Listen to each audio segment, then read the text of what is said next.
Last video में हमने इस पिक्चर का आउटलाइन ड्रॉ करना सीखा था और उस वीडियो को लगभग 6000 से भी ज़्यादा लोगों ने देखा और उसमें बहुत सारा प्यार दिखाया और सभी की एक ही डिमांड थी कि पार्ट 2 भी लाओ। फाइनली पार्ट 2 आ गया है और इस वीडियो में हम देखेंगे कि मैं कौन सी मेथड यूज़ करता हूँ शेडिंग के लिए और आप भी उस मेथड को यूज़ करके कैसे ईजिली किसी भी ड्राइंग में शेडिंग कर सकते हो। चलिए बिना टाइम वेस्ट किए वीडियो की शुरुआत करते हैं।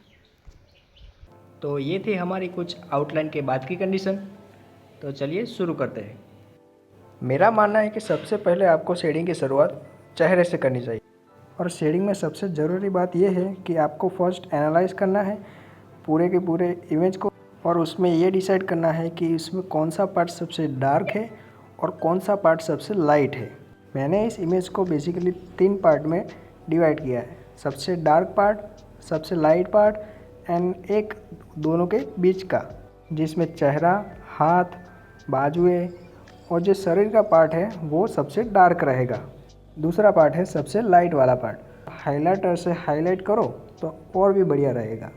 और थर्ड पार्ट है वो मीडियम वाला पार्ट, जो ज़्यादा लाइट भी नहीं रहेगा और ज़्यादा डार्क भी नहीं रहेगा, जैसे कि हमारे केस में मुकुट, माला, बाजूबंद वगैरह वगैरह। जैसे कि आप देख पा रहे हैं मुंह में मैं एकदम लाइट हैंड से ड्रॉ कर रहा हूँ। आपको लग रहा होगा कि ऐसा क्यों, तो उसका कारण सिर्फ यही है कि पहले आप जब लाइट कलर करते हो और डार्क बाद में उस पर ही डार्क कलर करते हो तो जो स्मूथनेस है वो बनी रहती है।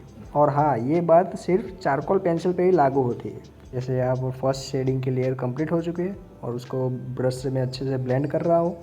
अगर आपके पास ब्रश ना हो तो आप रुई की पिंची से भी उसको ब्लेंड कर सकते हो। अब हम स्टार्ट करेंगे फाइनल लेयर, डार्क शेडिंग की लेयर। जैसे आप नोटिस कर पा रहे हो कि मैं जो सबसे लाइट वाला पार्ट है उसको कवर नहीं कर रहा हूँ क्योंकि मेरे पास अभी हाइलाइटर नहीं है। तो इस केस में आप सबसे लाइट पार्ट है उसको शेड करना अवॉइड कर सकते हो अभी के लिए। तो वो ऑटोमेटिकली जो सबसे लाइट पार्ट है वो सबसे लाइट ही दिखेगा क्योंकि आपने वहाँ पर कोई शेड नहीं की। तो जो पेपर का कलर है वो अपने आप उसको as a light shading consider कर लेगा। अब बारी है हमारे मुकुट की, जो कि मीडियम शेडिंग में आएगा।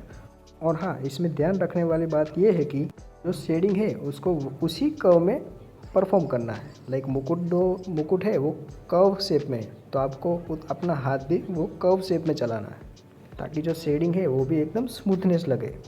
तो बस यही है शेडिंग का फंडा। अब आपको सबसे पहले वीडियो को यहाँ पर स्टॉप करना है और खुद से एक बार बाकी की ड्राइंग कंप्लीट करने का ट्राई करना है।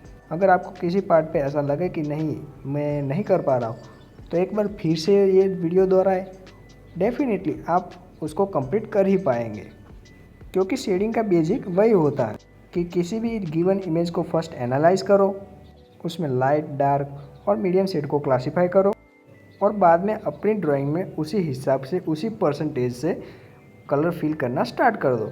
कलर से मेरा मतलब है कि पेंसिल का शेड्स। और हाँ, एक कमेंट ज़रूर करना कि क्या मैं अपनी बात आप तक पहुंचा पाया और क्या आप भी समझ पाए कि एक्चुअल में शेडिंग का बेसिक क्या है और कैसे आप किसी भी 2D आउटलाइन को कैसे ईजिली एकदम रियल लाइक इमेज में ट्रांसफॉर्म कर सकते हो। तो यही था जो आज मैं आप तक पहुंचाना चाहता था। और आप भी अपनी इमेज अगर ड्रॉ की है या किसी भी जगह पर पोस्ट की है तो उसके लिंक कमेंट सेक्शन में ज़रूर पेस्ट करिएगा, मैं भी उसको चेकआउट करूँगा और जो सबसे अच्छी ड्राइंग होगी उसको मैं कमेंट सेक्शन में पिन करूँगा। तो चलिए अब आप बाकी के वीडियो एंजॉय कीजिए और अगर ऐसी और भी अमेजिंग इंफॉर्मेटिव वीडियो चाहिए तो कमेंट सेक्शन में ज़रूर बताइएगा।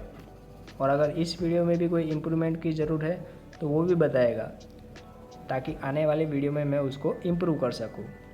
तो चलिए आगे का टाइमलाइन एंजॉय कीजिए क्योंकि जल्द ही मिलेंगे किसी और नई इंफॉर्मेटिव वीडियो के साथ।